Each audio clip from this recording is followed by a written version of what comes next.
The whole thing about Zen is really extraordinarily simple when one doesn't try to be cute about it and beat around the bush. Zen is simply the sensation, totally clear understanding that, to put it in Zen terms, 10,000 formations, one suchness.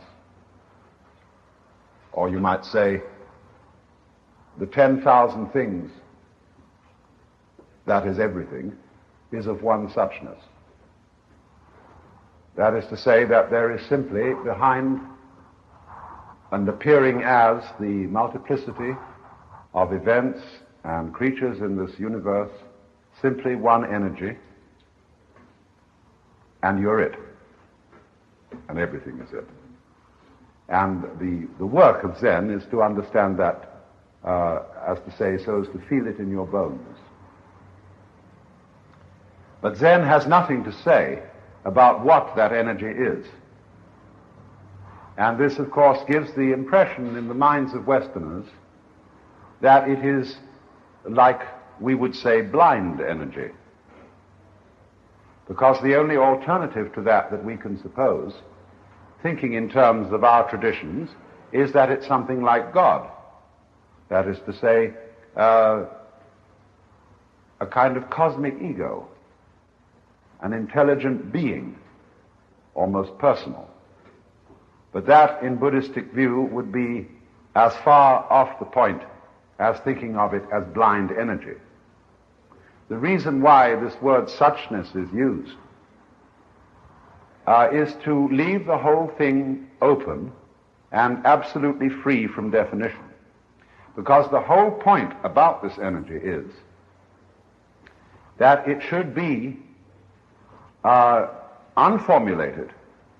That is not to say formless in the sense of, some kind of goo, thank you, which is just a featureless mess.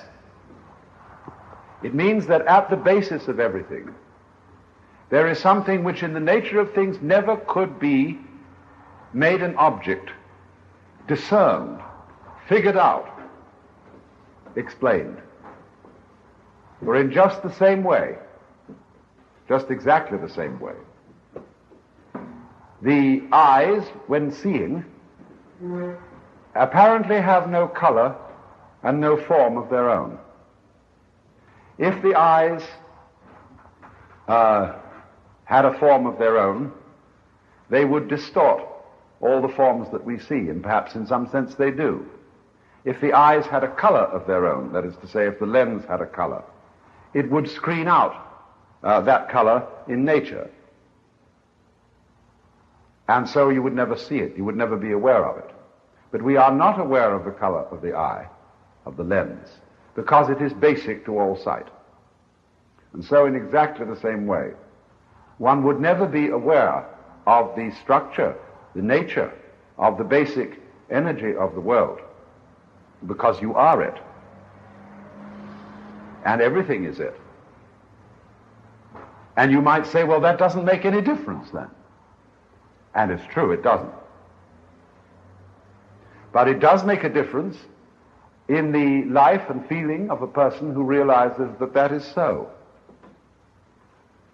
Although it doesn't make any particular difference to anything that happens, except this one important matter.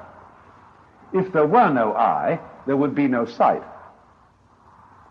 It's true, we have this sight and that, and the structure of the eye doesn't make any difference to this sight and that.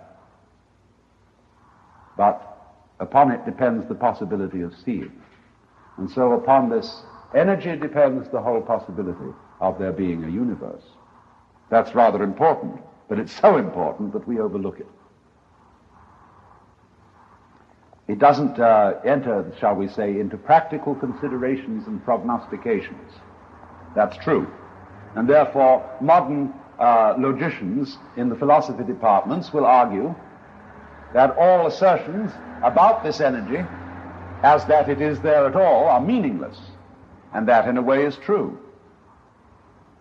Because the world itself is from the point of view of strict logic, quite meaningless, in the sense that it is not a sign, a symbol pointing to something else. So then, while that is all taken for granted, it nevertheless makes a great deal of difference to how you feel about this world, and therefore to how you act, if you know that there is just this, and that it is you, and that it is beyond time, beyond space, beyond definition, and that if you clearly come to a realization that this is how things are, it gives you a certain bounce. You can enter into life with an abandon, with a freedom from basic terror, which you would not ordinarily have. Yes, you can be very hooked on the form of life which you are now living. You can consider that myself, say as Alan Watts, is an immensely important event, and one which I wish to preserve and continue as long as possible. But the truth of the matter is that I know I won't be able to, and that everything falls apart in the end. But if you realize this fundamental energy, you have the prospect of appearing again in innumerable forms, all of which, when you're in them, will seem just as important as this one you have now. Just as problematic, perhaps, too. Only this is not something to be believed in, because if you believe that that is so upon hearsay, then you have missed the point. You don't need to believe in this. You don't need to formulate it. You don't need to hang on to it in any way, because you can't get away from it. There is no need to believe in it. And if you do believe in it, it indicates that you have some doubts in the matter. That is why Zen has been called the religion of no religion. You don't need, as it were, to cling to yourself. Faith in yourself is not holding on to yourself. And that is why when some Zen master is given by his student the statement, 10,000 formations, one suchness, the Zen master says, get rid of it. And that is why also in the practice of certain forms of Zen meditation, there is a rugged struggle of the person to get beyond all formulations whatsoever, to throw away all hang-ups, to endure long hours of sitting with aching knees, and perpetual frustration in trying to get hold of what all this is about, with tremendous earnestness. I've got to find out what the mystery of life is, who I am, what this energy is. And you go, and he knocks down every formulation you bring to him, because you don't need one. Only the ordinary person, on hearing that you don't need one, will forget all about it and go and think about something else. So he never crosses the barrier. And when you do see it, it is so obvious, so totally obvious, that there is just one energy, and that consciousness and unconsciousness, being and not being, life and death, are its polarities. It is always undulating in this way. Now you see it, now you don't. Now it's here, now it isn't. Because that on and off is the energy. We wouldn't know the energy was there unless it was vibrating. And the only way to vibrate is to go on and off. So, life and death. It's like that. And that's what Zen about. And that's all it's about.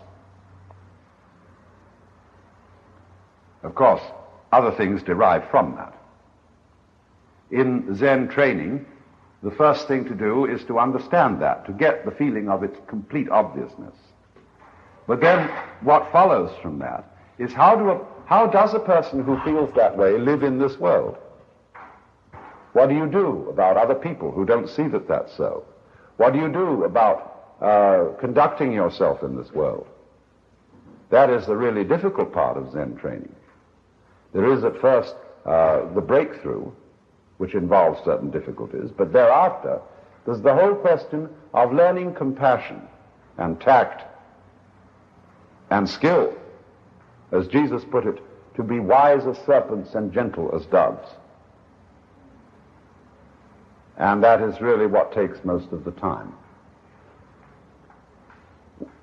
You might divide then the training in Zen into two stages corresponding to the two great schools of Buddhism: the Hinayana stage and the Mahayana stage. The Hinayana stage is to get to nirvana, to get to living in the great void.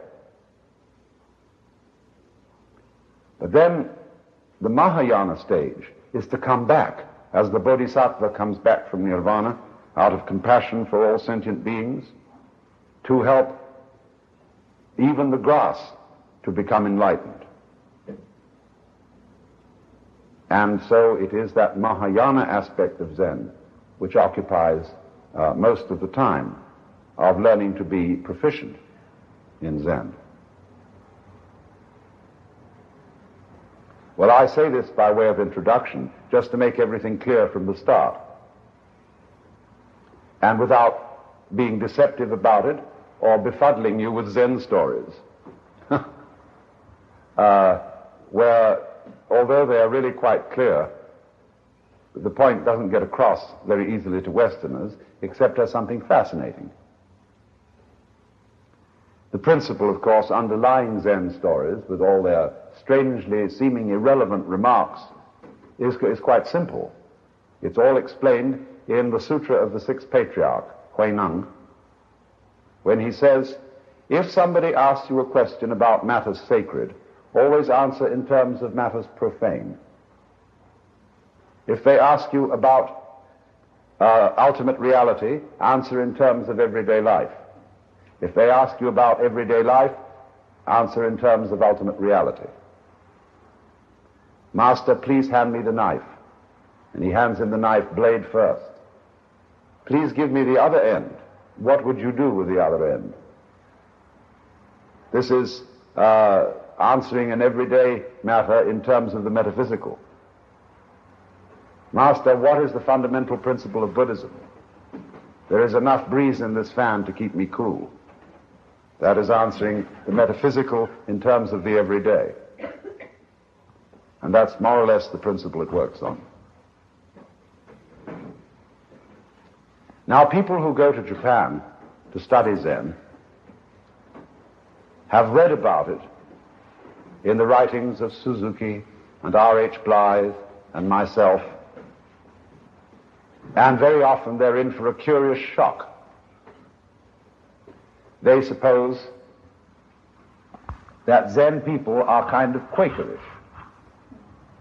That is to say, very simple, very unritualistic, iconoclastic, because they've read stories about tearing up sutras and burning Buddhas. And they suppose also that Zen people live with the utmost frugality and simplicity in very plain dwellings. And they are shocked to find that procedures in a Zen monastery, in Zen temples, are highly ritualistic. That the temple buildings and grounds are positively sumptuous. And that Zen is existing in terms of a big ecclesiastical organization,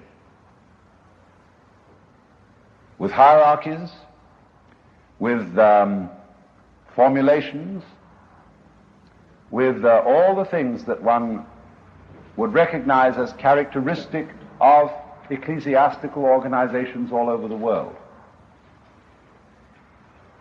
I have perhaps the advantage over some students of having been deeply involved in Christian ecclesiastical organizations, and therefore I am able to recognize the traits and the foibles of this sort of professional community anywhere in the world.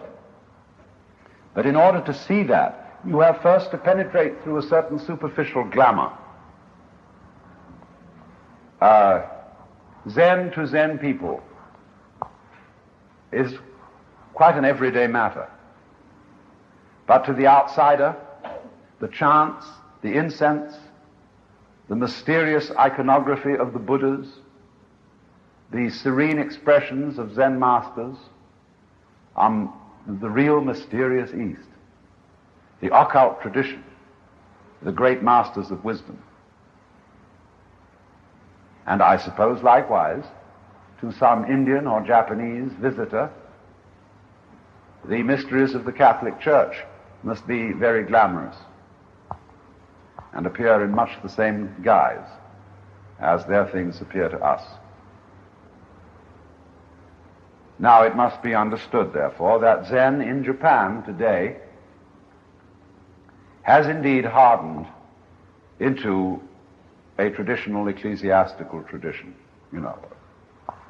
Most of the monks in the monasteries are the sons of priests. You see, when a Zen monastery is a seminary more than a monastery. It's a training school. It isn't a monastery in our sense where you take life vows and you enter into the monastery for your whole life with the vows of poverty, chastity, and obedience. It's a training school from which you graduate in due course when the teacher thinks you're ready. And after you graduate from the Sodo, which simply means the So is a Sino-Japanese way of pronouncing Sangha, which means the order of followers of the Buddha who have taken the vows of the bhikshu, or we would say monk. Monk isn't really the right word. And Do means hall. So, when you've taken the training, there are various options open to you. And the usual one is to become a temple priest. Every Zen monastery stands in the middle of an enormous campus. There is the training center, and then surrounding it, ever so many separate buildings, which are individual temples. And these temples were originally built by wealthy patrons of the monastery to provide a place where a priest would, for all time, chant sutras for the future assistance of the wealthy patron through his future incarnations. And likewise, in villages all over Japan, there are temples of the various sects of Buddhism to serve the villagers, where the priest will recite the sutras on the occasion of a death, or help out in sickness, or offer memorial services for the ancestors. And that's the main job of these people. Occasionally they will take a few students for meditation, but by and large the Zen priest is a sutra chanter, and this is true of almost all Buddhist priests, serving the community in much the same way as a Catholic priest serves a parish. But you see, these temples are passed down in the family from father to son. So my oldest son should take over the temple from me if I'm a priest. So I say, you go to the Zen monastery, and you train there until the teacher says you're ready, and then you can come back and help me out around the temple, and when I die or retire, you take it over. So most of the boys, and they are boys, many of them just out of high school, some of them are just out of college. The Zen sect runs one or two colleges to prepare its students for the monastery, and therefore the college curriculum is oriented in a Buddhist direction, as well as teaching some basic subjects, mathematics and literature and so on, at college level. But they, therefore, the boys in there are not really there because they have a strong vocation for it. They are there because they've been sent there through parental authority. And therefore it is not surprising that their attitude to Zen is rather mechanical. I notice this more in the Soto sect than in the Rinzai sect. I made 2 visits to Eiheiji, which is a most gorgeous monastery, about 120 miles north of Kyoto in the mountains. It is one of the most beautiful places on earth, tremendous place, and about 100 and odd monks are studying there. But those monks are, as far as I can see, principally preoccupied with manners. They are absolutely fanatical, one might say, about good form.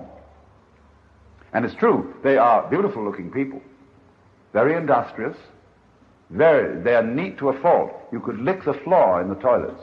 It's so clean. It's orderly, precise, and the chief monks and priors, you might call them, are very strict. But to a great extent it is a kind of mechanical existence. They are going through a prolonged hazing process, as it were, in order to be fit to take over Father's job and to have Zen style. Zen style is very important, just as we train physicians to have a good bedside manner, or a priest to behave as a priest in the style of a priest, and that carries with it a certain aura of tradition and authority and conviction. And so these boys are trained very carefully to walk, to carry themselves, to speak and behave according to Zen style. And it's very pleasant, I must say. They are very presentable people. They are unlike ordinary Japanese people in that they're not nervous. They don't giggle when embarrassed. Difficult to embarrass them. And occasionally, every now and then, one of them turns out to be an enthusiast and really gets through with Zen. But by and large, I'm sorry to say that in both the Rinzai and the Soto schools, a large number of products are graduated who really have no feeling for Zen, who never quite got the point, but managed to struggle through the motions. And thus there are increasingly few great teachers of Zen in the country.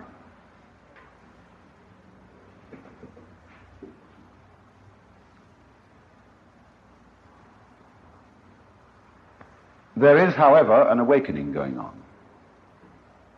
And times are beginning to change, and to a great extent this is the result of the Western interest in Zen.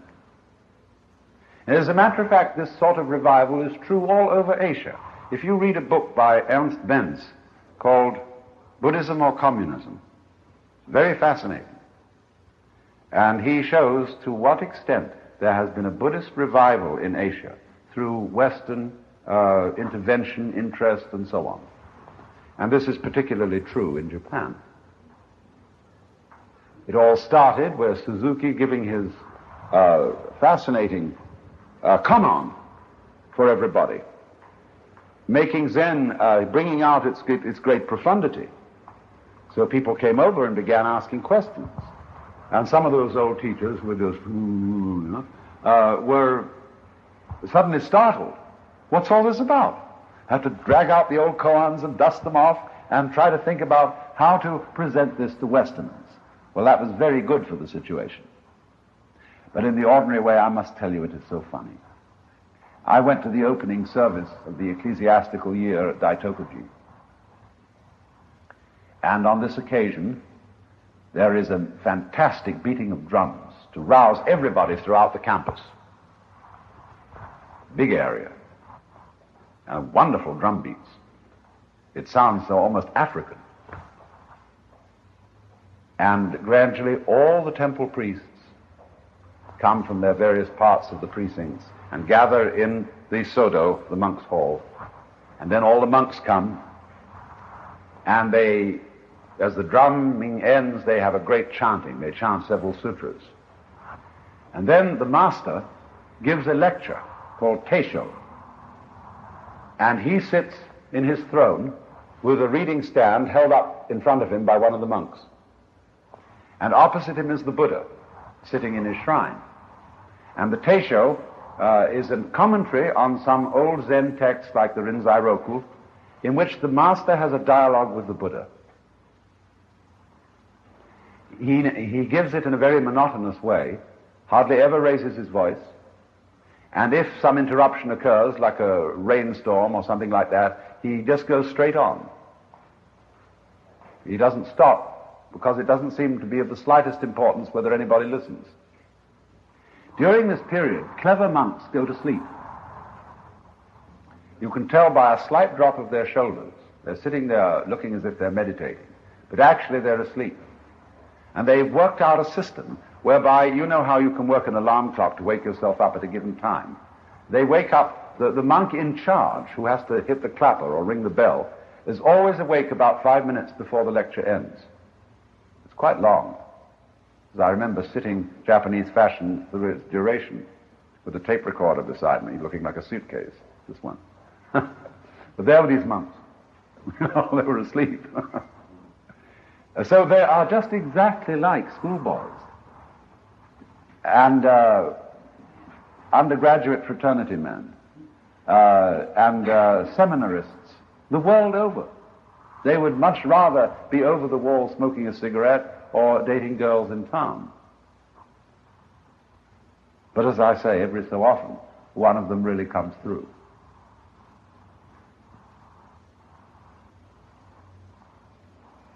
So, then Westerners, you see, are bothered also by the ritual and the splendor. To give, I'm sure many of you here have been to Japan and have seen these things. But it's what I would call ascetic luxury. Imagine living in rooms where the fusuma, the screens that divide rooms, are covered in gold leaf and painted by the most gorgeous artists of all time. Sesshu, the Kano school, and so on. Here you are, and you've got outside your window gardens which are beyond belief in beauty and marvelously tended. It's true, you do yourself, even as a temple priest, kind of a top dog, you do a certain amount of the work yourself in keeping this place tidy. But that's pretty much what you have to do. And scrounge around for funds. That's a real problem these days. Since just before the Second World War, the Buddhist church, or Buddhist churches, were disestablished. They were deprived of an enormous amount of their lands and endowments by the government. And so as a result of that, every temple on a temple campus has to make do somehow. So what do? Some of them have opened restaurants, very good restaurants. Some of them are tourist centers, and they like Daisen Inn in Daitokuji, where they encourage people to come and look at the garden. And one of the monks gives a lecture, even in English, which he's learned by heart, to explain the symbolism of the garden. He invented it himself, I found out. Yes. He made it up. And he gives the speech in English with great eloquence and with a wonderful twinkle in his eye.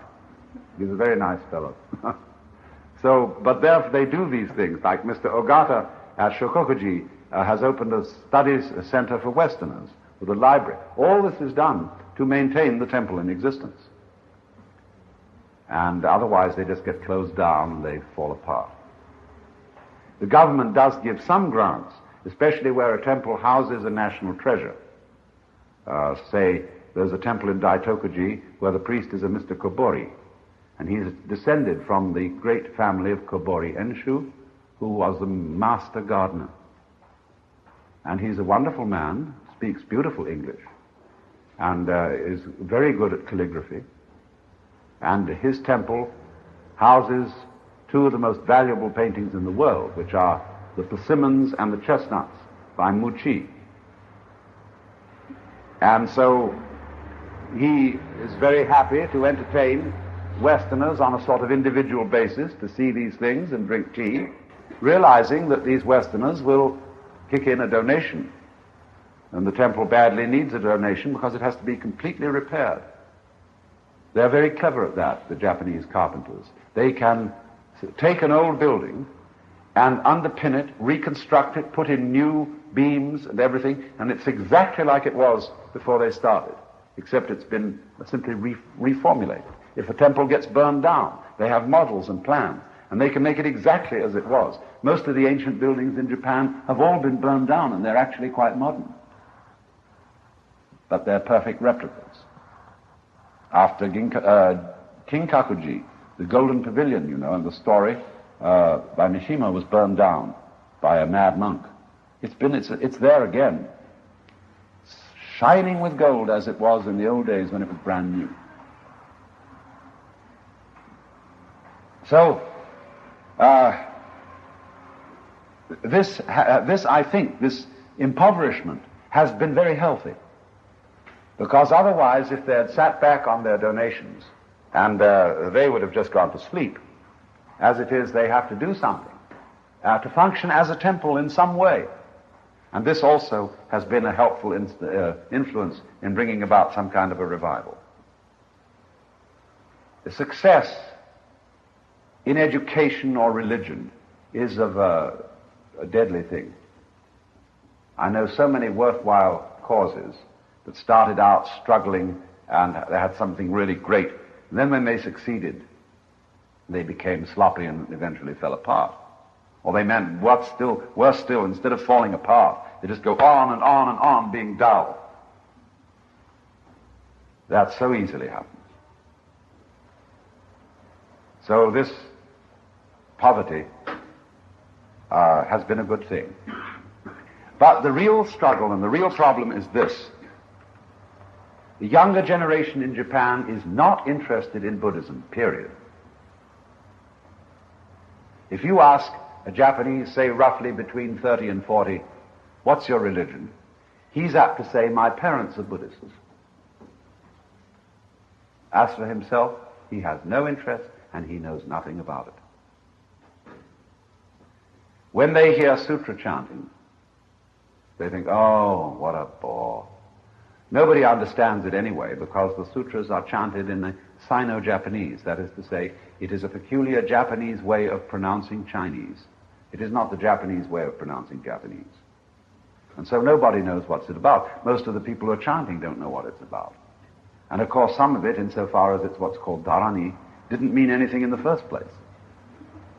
And so they have this modern feeling. What does it all mean? Second generation Japanese in the United States can't stand it when the priests chant a sutra to pacify the old folks. They want the whole thing changed. And they sing in the Buddhist churches in the United States, Buddha loves me, this I know, for the sutra tells me so. They have Sunday school and everything they organize just like a Protestant church. Because the Nisei and the Sansei, second and third generation Japanese, want to slip into the American scene. And unlike the Chinese, who are very retentive of their culture, the Japanese settlers here seem to want to lose it and become Rotarian.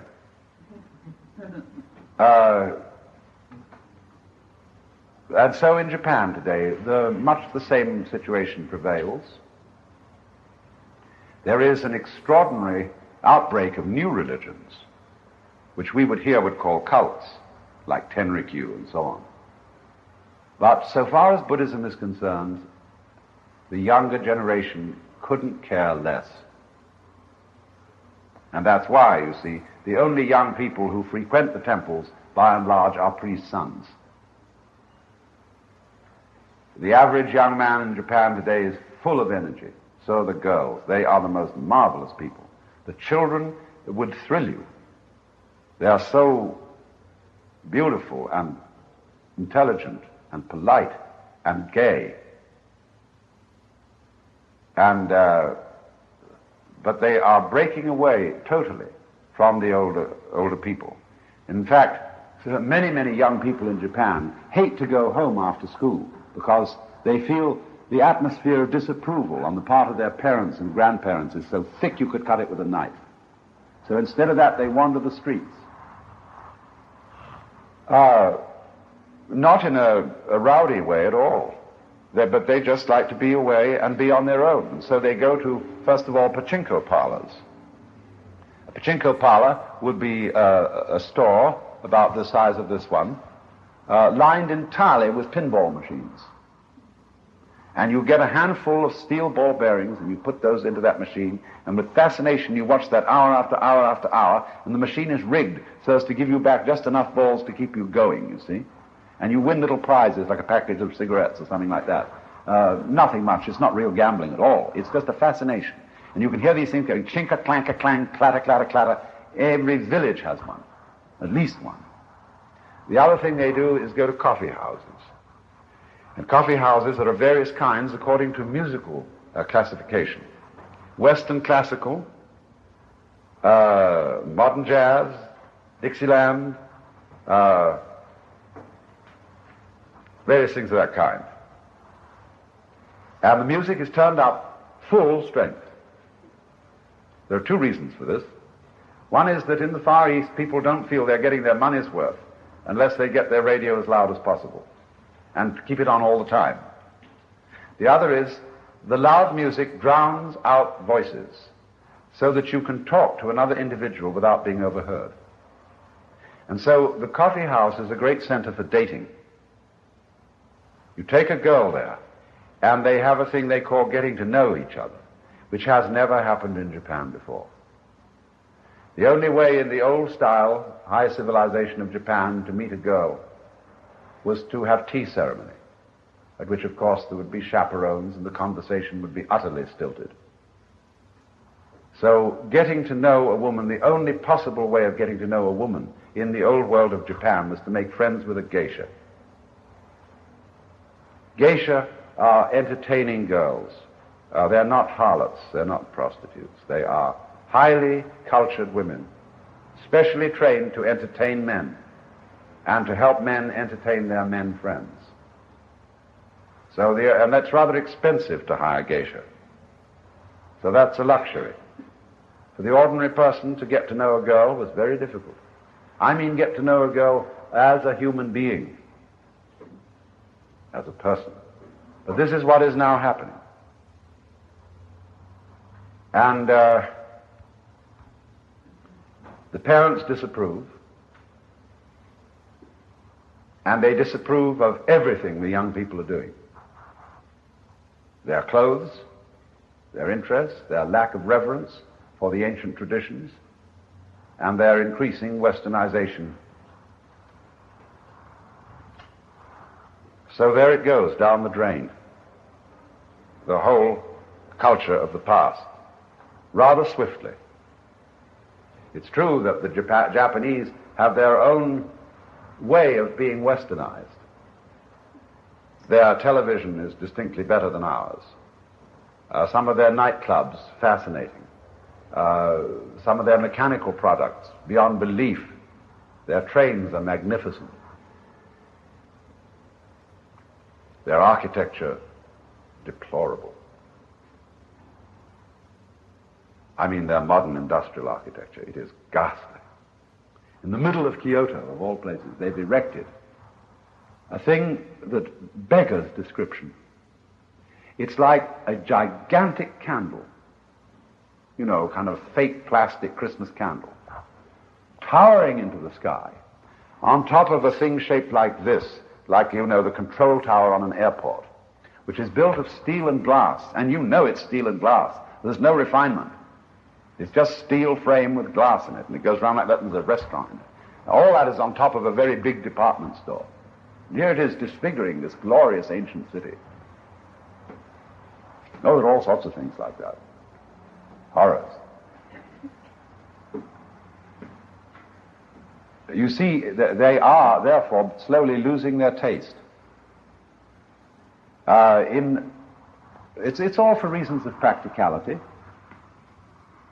For example, when you took a bath not so long ago, Japanese bath, you don't get in the tub until you're washed.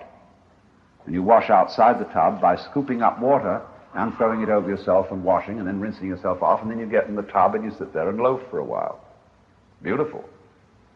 All the family get in together and so on. But whereas they used to have very attractive wooden tubs to do this with, they now have repulsive blue plastic ones.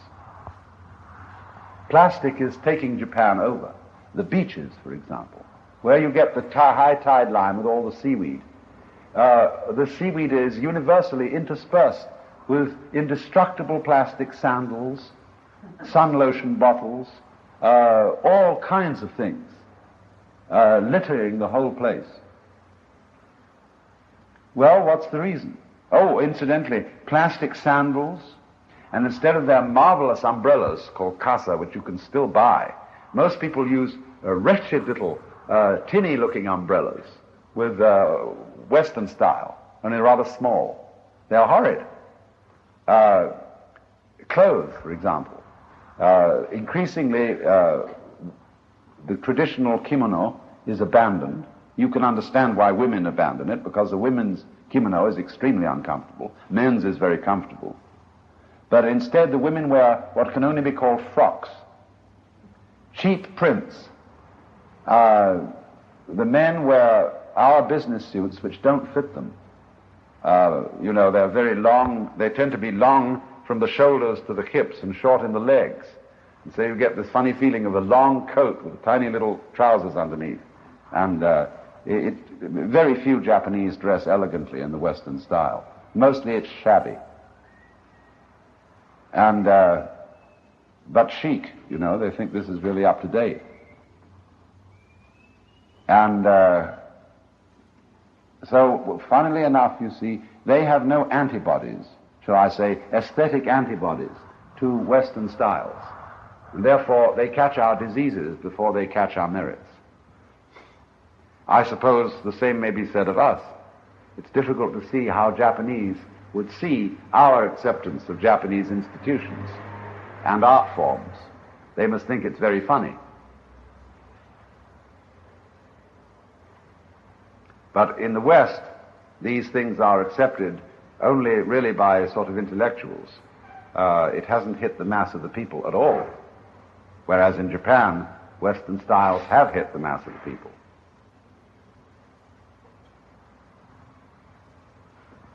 So with this very rapid cultural change going on, the Japanese have not discovered Buddhism. And I suppose one of the great benefits that could be done for the Japanese would be to retranslate Buddhism for them out of the old language into some sort of modern idiom.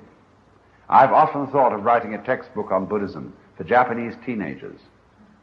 And I would write it in hipster language in English, and then get some very competent Japanese to translate it into the equivalent argot. It would be difficult, but it would be a great eye-opener to Japanese people. I've had this experience because in taking groups of people to Japan and giving seminars on Buddhism, very often the person who's our interpreter will listen in. And he never knew at all that that was what it was about, that these things were contained in it.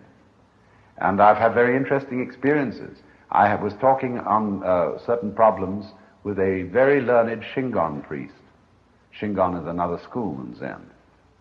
And his wife speaks beautiful English. And we had a very competent interpreter present. And he got to some points and they both said, "I am sorry. We have no idea how to translate into English. This is a very difficult word." So I said to the priest, "Ask him to write it in Chinese." And as I can pick out about one character in three, gradually by this process, a very complicated form of communication can be established. But they don't know what those words mean. They're either too used to them, they know what they mean but can't possibly think what the equivalent in English would be, or else they just don't know. So there is this tremendous problem of, unless the Buddhist tradition is to go down the drain completely, of re-familiarizing the Japanese with what it's all about. But they don't know what it's about because of the fact that over the years it has degenerated into going through the motions and into being something which is just a kind of magic. For example, the headquarters of the Shingon school on Mount Koya is really two things. It's an enormous funerary establishment and a tourist center. The main thing at Shingon is a gigantic graveyard, very beautiful, all among cryptomeria trees, which are somewhat like the sequoia. And here are tombs and tombs and tombs, all in the style of Buddhist little stupas or pagoda-like structures. Wealthy families have huge ones, all decked about with bells and magical inscriptions in Tibetan and Sanskrit and so on. And there are many temples, but their principal function is to drone sutras for we would say, the repose of the souls of the departed. And so they train. I witnessed the training of all these young boys who are, of course, priests' sons. And they, in their training hall, each priest, monk, trainee has a little desk with all the ritual objects on it, all alike, row after row after row. And they teach them how to go through the motions of the various ceremonies and rituals. It's completely mechanical. And so it exists as a kind of prayer wheel bit for people to come there and be buried with the hope that this magic will do something. It's magic, pure and simple. You can buy sheets of paper, printed, with all sorts of mysterious characters. And you put these in a little holder, and you could stick it up in your car as a good luck thing. And what says on the papers? It says nothing at all. It's just magical signs, like a kind of abracadabra. Well, the Japanese, modern Japanese, think this is ridiculous. They have no patience with it whatsoever. It has no mystery to it, no magic. To us, Mount Koya reminds you of going to Tibet. It's the nearest thing in Japan to Tibetan Buddhism.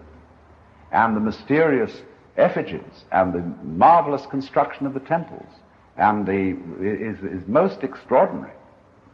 And from a scholarly point of view, from the point of view of a historian of Buddhist symbology, it's fascinating. But nobody there seems to appreciate it very much. Something they're used to, they just go through. So either the modern Japanese are going to let the whole thing go down the drain, or else somehow it's got to be represented to them in a modern idiom. They wake up and realize that they have a treasure. Well, let's take an intermission.